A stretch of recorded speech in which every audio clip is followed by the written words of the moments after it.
Nah, yang paling penting pilkada. Ini, saya tuh cemas sekali karena, sejak April ketika saya memberikan saran-saran ke KPU supaya ditunda dan di ini karena prediksi saya di bulan ini sampai Desember itu masih tinggi sekali dan, ditunda sampai tahun depan supaya kita agak punya persiapan yang lebih baik, ternyata akan terus. Ini melibatkan 100 juta lebih orang, 100 juta lebih orang loh, di 270 provinsi. Artinya apa? Masif masif. Seperti liburan panjang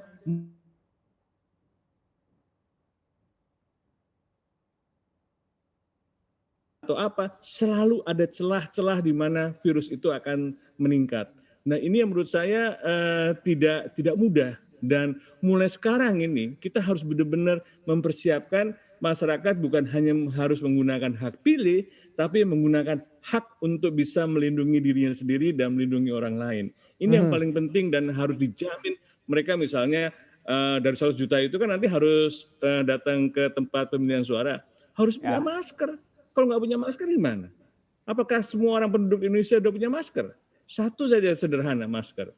Dan ini yang harus difikirkan, bukan hanya petugas KPPS-nya harus punya APD dan sebagainya. Dan menurut saya, dan juga janganlah orang yang sudah dirawat, jangan diberikan hak suaranya, didatangi petugas KPS supaya punya hak pilih. Nggak bisa orang yang sudah diisolasi, petugas KPS walaupun atas nama apapun peraturan nggak bisa, itu berbahaya sekali. Pertama, nyawa yang sedang dirawat itu masih dalam kritis ya, kalau Mhm. masuk ICU dan sebagainya. Kedua, risiko penularannya juga tinggi.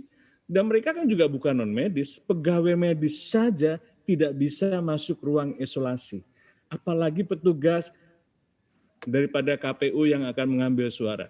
Dan ini yang aturan-aturan menurut saya yang kenapa kok sampai ada gitu loh. Dan itu tidak difikirkan bahwa risiko-risikonya tinggi sekali gitu. Ini menurut Mhm. saya harus dibenahi sebelum tanggal Saya mau ke 9. Dokter Kusmedi. Dokter Kusmedi, jadi bagaimana tentunya untuk dari testing dan juga tracing menghadapi Pilkada serentak 9 Desember mendatang, apa yang akan disiapkan oleh pemerintah tentunya untuk bisa men-tracking dan juga men-testing yang dilakukan untuk Pilkada serentak 2020 ini? Ya, kami sudah mengingatkan kepada teman-teman tracker kita di lapangan, jadi mereka harus betul-betul siaga kepada daerah-daerah yang melakukan pemilu tersebut.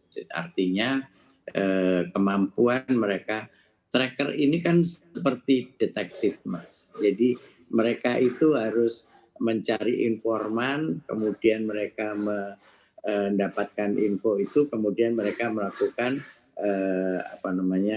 investigasi agar bisa ketemu siapa saja kira-kira orang yang berkontak dengan orang yang positif itu.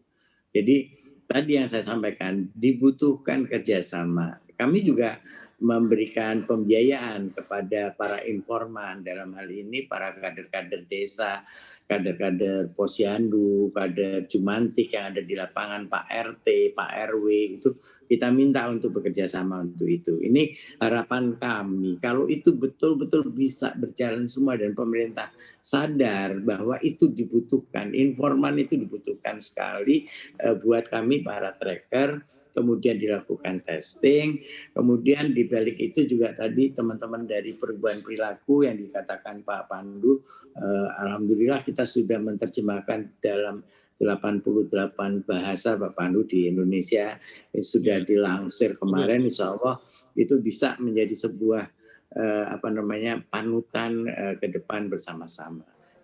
Jangan lupa untuk download aplikasi CNBC Indonesia yang tersedia di Play Store dan juga App Store untuk mengikuti terus perkembangan informasi seputar ekonomi dan bisnis terkini.